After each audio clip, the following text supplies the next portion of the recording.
समाजवादी party के विधायक अबू आजमी के खिलाफ केस दर्ज हो गया है। शिवसेना सांसद की शिकायत पर केस दर्ज हुआ है। दरअसल अबू आजमी के बयान पर विधानसभा में जोरदार हंगामा हुआ।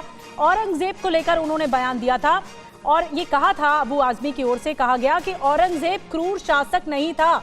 अबू आजमी की ओर से कहा गया औरंगजेब अच्छा शासक था। ये भी समाजवादी पार्टी के नेता की ओर से कहा गया। इसी वजह से विधानसभा में जबरदस्त हंगामा हुआ है और उनके बयान को लेकर बवाल मचा हुआ है। और एक और बड़ी खबर, महाराष्ट्र विधानसभा में अबू आजमी पर भड़के एकनाथ शिंदे। जी हां, अबू आजमी देशद्रोही हैं, ये एकनाथ शिंदे की ओर से कहा गया। डिप्टी सीएम की ओर से कहा गया अबू आजमी को निलंबित किया जाए, ये भी शिंदे की ओर से कहा गया। छत्रपति महाराज का अपमान किया गया है अबू आजमी की ओर से। औरंगजेब ने मंदिरों को तोड़ा था, ये बताया गया उनकी ओर से, एकनाथ शिंदे की ओर से। और उसके बाद विरोध किया गया है जो भी कुछ अबू आजमी की ओर से कहा गया।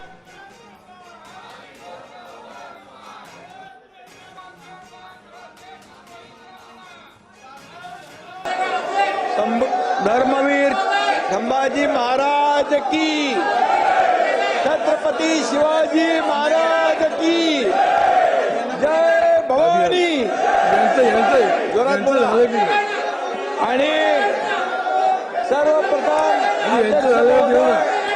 धर्मरक्षक स्वराज्य रक्षक छत्रपती संभाजी महाराजांच्या शौर्याला मी संधी मानाचा मुजरा करतो।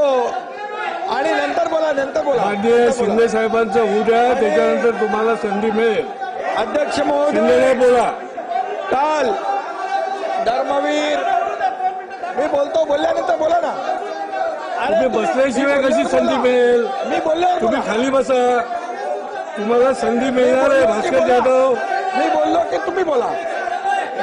जाधव साहेब, तुम्हाला संधी मिळणार आहे। हाँ, देणार तुम्ही बसल्याशिवाय कशी मिळेल संधी?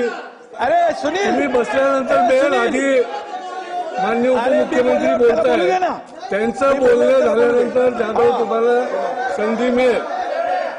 अध्यक्ष महाराज, काल धर्मवीर छत्रपती संभाजी महाराजांच्या मारेकराचं म्हणजे तुम्हाला बोलायचं नाही, तुम्हाला बोलायचं नाही।